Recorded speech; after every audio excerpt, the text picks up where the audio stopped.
Welcome to the debate. Our focus today is on how we interpret the relationship between two, extraordinarily important bodies of material. Lehi's vision of the tree of life, found in the Book of 1 Nephi, and the expansive, often quite esoteric, theological framework laid out in Sefer Melchizedek. Yeah, and this comparison, it really forces us to reconcile a powerful, very vivid spiritual narrative, Lehi's dream, with what is essentially, an intricate manual detailing priesthood, cosmology, and ritual. It's a classic challenge, really, narrative versus instruction. Absolutely. So the critical question we are wrestling with is this. Does Lehi's vision function as, say, a foundational overview, a symbolic blueprint, if you will, that actually structures the vast and complex doctrines elaborated upon in Sefer Lehi? I'm going to argue today that the sequential allegory found in the dream encompasses the core themes and, crucially, the narrative progression of the larger theological text. And I come at it from a different angle. I see the dream as primarily a powerful but narrowly prophetic and pastoral message intended specifically for Lehi's family. Now, while it undeniably utilizes shared symbols, I won't argue that. Its limited scope, I believe, prevents it from truly acting as a structural overview of the complex, multi-layered, and frankly, ritual-heavy doctrines that define the Melchizedek text. Okay. Well, I see the dream as establishing a complete spiritual narrative arc that is absolutely central to both texts. The transition from initial spiritual darkness to ultimate illumination and union. The structure itself is the blueprint. Consider the beginning. Lehi finds himself completely lost, wandering in a dark and dreary wilderness, as 1 Nephi puts it. This is a state of spiritual peril, a lack of direction, which he describes as a dark and dreary waste, until he prays and finds the path. Now, this narrative starting point, it perfectly mirrors Melchizedek's own account of the human condition, walking in the dark, not knowing the way, and needing to ascend from the darkness or the abyss. The sequential framework, darkness to path, path through opposition, achieving the tree, is a concise theological structure for the human experience. It's a structure that the complex chapters of the Melchizedek text spend, hundreds of verses filling out with specifics, and the end point, it's identical. The ultimate reward in the vision is partaking of the fruit of the tree of life, which fills the soul with exceeding great joy. This aligns precisely with the explicit goal in the Book of Melchizedek, obtaining heaven and the highest perfection of power celestial where the tree of life grows eternally. The destination and the trajectory are, I think, identical. That's a compelling argument for shared motifs, absolutely. But I think focusing just on the shared trajectory kind of obscures the dream's specific stated purpose. The material makes it pretty clear that Lehi's immediate response is pastoral. He rejoices specifically for Nephi and Sam, supposing many of their seed will be saved. The vision is immediately followed by this plea to Laman and Lemuel, warning them lest they should be cast off. It really seems designed to address an immediate family crisis, not to map out an entire cosmic system. And this lack of systemic detail is precisely why I just can't accept it as an overview. Take the issue of spiritual progression. The vision provides a single, unified, straight, and narrow path, but the spiritual progression in Sefer Melchizedek is explicitly multi-layered and hierarchical. The Melchizedek text elaborates in, quite some depth on the 4 Torahs of Olamots: Asiya, Yetzirah, Beria, and Atziluth. Right. Could you maybe just briefly explain what the Olamot refer to, just for context? Oh, certainly. The Olamot are essentially conceptual worlds or realms of existence and refinement, representing successive stages of spiritual growth or ascent, detailed quite heavily in chapter 15. Asiya is the lowest, the world of action and matter, while Atzilut is the highest, the world of pure emanation or celestial power. A true overview, I feel, would require some symbolic representation of these multi-stage worlds, each demanding different knowledge, but the dream only offers one straight path. And furthermore, the dream entirely lacks the deep ritual and symbolic depth required for an overview of the Melchizedek tradition, things like the 7 keys of creation from chapter 6, or the detailed use of the 8 threads of the garments of the priesthood in chapter 16. These aren't, optional details. They are presented as essential knowledge for structured progression, which the vision entirely omits. Okay, I see why you emphasize those missing technical details, but look, a blueprint is not the same as a specification manual, right? It's a conceptual guide. And that brings us directly to the function of guidance, where I think the vision succeeds brilliantly. The rod of iron from 1 Nephi extending along the river and leading directly to the tree through the mist of darkness, well, that is the perfect symbolic representation for the continuous spiritual guidance found in Sefer Melchizedek. It represents the continuous adherence to the revealed word, the Torah. The Melchizedek text makes this connection explicit, equating the eternal goal to continuous holding. The Torah of Adam is the tree of life to those who take hold of her. Those who hold her fast will be blessed. That's Melchizedek 11:21.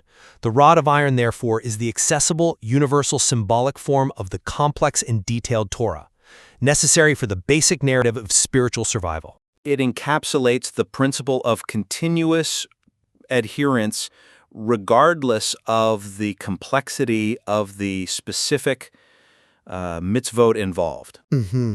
I grant you that the conceptual link between the rod and the Torah is incredibly powerful, especially regarding that shared principle of continuous adherence. Yeah. However, where I think that analogy breaks down is in the requirement for active knowledge versus, passive holding. To press forward continually holding fast, as Lehi describes it, implies diligence and faith, absolutely. But the path outlined in Sefer Melchizedek specific, endowed, and active knowledge. You mentioned mitzvot, and that is absolutely key. Lehi lays out specific commandments or mitzvot that are active tasks necessary for ascent. The path to understanding, for instance, it's not simply holding a rod. It is shown through mastering the 4 gates of wisdom, knowledge, mercy, and strength, from Melchizedek chapter 10. But isn't the rod a symbol of the means to grasp those principles, though? Well, if it were meant as an overview of the means, it would have to hint at the ritual requirements, wouldn't it? The text dictates specific, structured actions, praying at the heat of the day, performing 8 specific tasks outlined in chapter 23, beginning with prayer and rehearsing specific proclamations. The dream's simplicity fundamentally fails to capture the intricate active mitzvah required.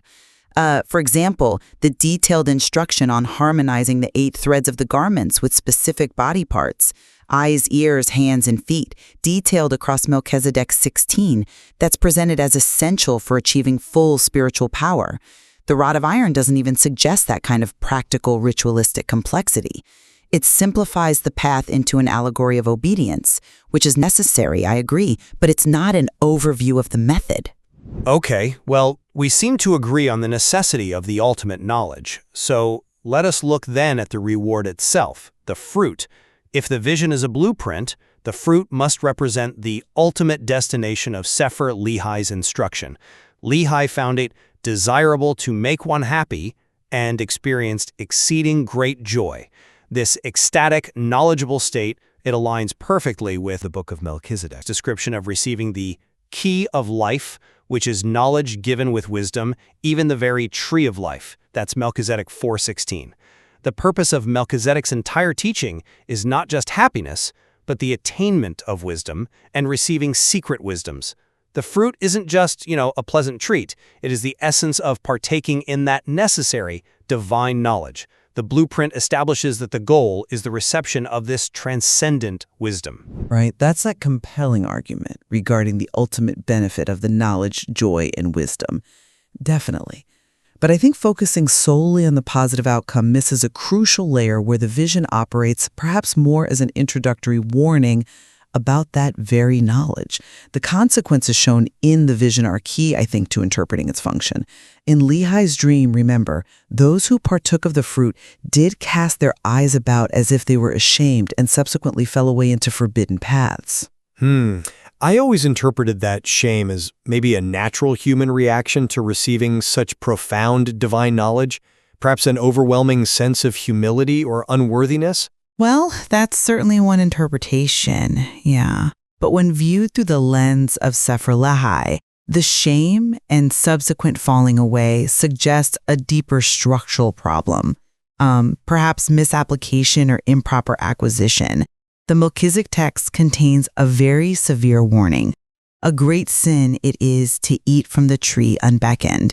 It points to the inherent danger of premature or unauthorized knowledge. So the vision's outcome, shame and loss, it's not just about the fruit's goodness. It's a necessary warning about the danger inherent in this knowledge if it is not handled with the humility and the structured progressions that Sefer Lehi constantly emphasizes throughout the text. The dream, therefore, might serve as an essential high-level caution about the very power that the Melchizedek text is designed to manage and instruct upon. It's perhaps an introduction to the problem, not necessarily a map of the solution. I appreciate the framing of the vision as a warning, and I think that actually still fits within the blueprint model. I mean, every architectural blueprint shows potential structural weaknesses or load-bearing issues. And that leads us nicely to the final component of the structure: opposition. The great and spacious building, which stood as it were in the air high above the earth and mocked those who sought the fruit, while that is a clear allegory for vanity and temporal pride, the great external seduction. This opposition directly reflects the strongest warnings in Sefer Lehi against those who betray their teachings for priestcraft and those who indulge in worthless vanity lower than the dust. The vision defines the eternal conflict, the spiritual path versus the pride of the world, effectively setting the stage for the detailed condemnation of apostasy and materialism found throughout the Melchizedek text. It simplifies the source of temptation, yes, but it establishes the conflict. See, I think we fundamentally diverge on the nature of the opposition here. The conflict in the dream, as you noted, is primarily social and external. People in exceeding fine dress, pointing fingers. It's about being mocked into shame. Okay. But the opposition detailed in Sefer Lehi is far more fundamental. It's ontological and cosmic. It addresses the inherent opposition required for creation itself, the need for the separation of light from darkness, fire from water, these foundational principles from chapter 6. But surely those are cosmic principles, not direct human conflict? They are the foundation of human conflict. They describe the constant internal struggle and toil of the fallen creation that requires active priesthood mastery to navigate. Melchizedek goes into specific spiritual warfare, detailing the necessary fight against whispering spirits and familiar spirits that actively attempt to subvert the seeker's mind. The spacious building is simply too narrow, too specific a symbol to overview this deep, constant, and fundamental cosmic struggle. The dream simplifies the struggle into social temptation, which is real, but it doesn't structurally overview the complexity of existential and spiritual opposition that is presented as necessary for growth in the later text. Okay, so to summarize my position then, Lehi's dream provides a profound predictive summary, a high-level, four-point structure, if you like, of the spiritual economy. The required journey from initial darkness, the continuous path of guidance, the rod Torah, the reward of divine knowledge, the fruit tree, and the persistent threat of worldly opposition, the great building priestcraft. The vision, I maintain, serves as the necessary narrative framework that Sefer Lehi later takes and fills with intricate doctrinal, ritualistic, and cosmological instruction regarding the mechanics of progression. The structure is all there, in allegorical form. Right. And my position remains that the dream's power really lies in its immediate prophetic clarity and its pastoral function for Lehi's family, relying on powerful universal imagery like trees and paths and darkness. While it shares deep symbolic roots with Sefer Lehi, and we both agree on the importance of walking out of darkness and attaining the tree of life, it just cannot be considered an overview of the later text because it systematically lacks any reference to the specific multi-stage structure of the four worlds, the Olamot, the keys of creation, and the active mitzvot necessary for progression. The dream shows us the destination, yes, and warns of the consequences of straying. Sefer Melchizedek, on the other hand, is the complex operational manual required to actually get there. Ultimately, though, both sources undeniably guide the reader through the most critical elements of spiritual ascent, emphasizing the immense value of light, revealed knowledge, and continuous humility. Yeah, a point on which we are in complete agreement. And the depth of the material, I think, is really revealed when we place these narratives in tension like this. Indeed. So we conclude our discussion there, leaving listeners to contemplate how these texts, one a visionary narrative and the other a detailed instruction manual, perhaps illuminate the difficult yet rewarding path forward in their material.